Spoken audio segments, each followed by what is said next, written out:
Hello everyone, welcome to Saras delicious food.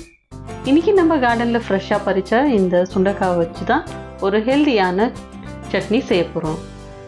செடியிலேருந்து உடனே பறித்து சமைக்கிறது ஒரு தனி சந்தோஷம்தான். இந்த சுண்டைக்காய் சட்னி கூட தோசை, இட்லி, சப்பாத்தி கூட ரொம்ப நல்லா இருக்கும். ஒரு வாட்டி சேர்ந்து பார்த்தீங்கன்னா அடிக்கடி செய்வீங்க, அவ்வளோ டேஸ்ட்டாக இருக்கும். ஹெல்த் வைஸும் ரொம்ப நல்லது. வாங்க வீடியோக்குள்ளே போகலாம். சுண்டைக்காய் சட்னிக்கு தேவையான இன்க்ரீடியன்ட்ஸ்: கடாய் நல்லா சூடான உடனே 2 ஸ்பூன் எள்ளெண்ணெய் ஊற்றி, எண்ணெய் நல்லா சூடான உடனே 1 ஸ்பூன் கடலைப்பருப்பு, 3/4 ஸ்பூன் உளுத்தம்பருப்பு நல்லா கோல்டன் கலர் ஆகிற மட்டும் நல்லா ரோஸ்ட் பண்ணிக்கணும். இந்த மாதிரி மிக்ஸ் பண்ணிகிட்டே இருக்கணும். இது நல்லா கோல்டன் ப்ரௌன் ஆனோடனே ஒரு பிளேட்டுக்கு ட்ரான்ஸ்ஃபர் பண்ணிடணும். கடாயில் இருக்கிற எண்ணெயிலேயே 1 கையளவு சுண்டைக்காய் சேர்த்து நல்லா வதக்கிக்கணும். சுண்டைக்காவை நசுக்க தேவையில்லை, இந்த மாதிரி 2 துண்டாக கட் பண்ணி போட்டுக்கோங்க. என்னோட பாட்டி சொன்னாங்க, இதோட விதையில தான் நிறைய சத்துக்கள் இருக்குது, வயிற்றில் இருக்க கெட்ட புழுக்கள் அழிய இது ரொம்பவே உதவும்.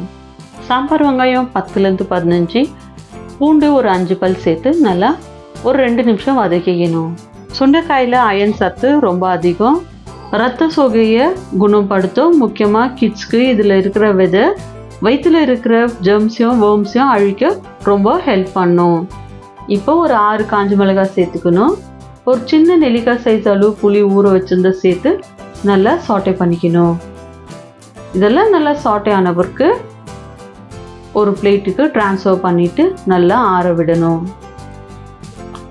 இப்போ ஃப்ரெஷ்ஷாக இருக்கிற கருவேப்பிலை 2 கொத்து சேர்த்துக்கணும்.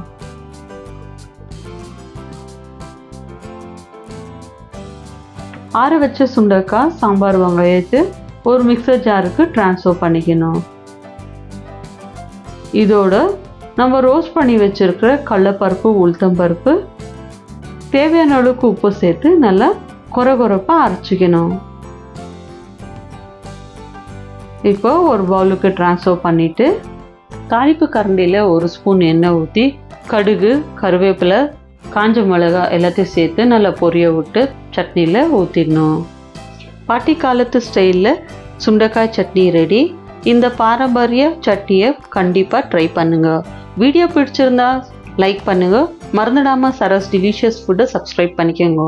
தேங்க்யூ ஃபார் வாட்சிங்.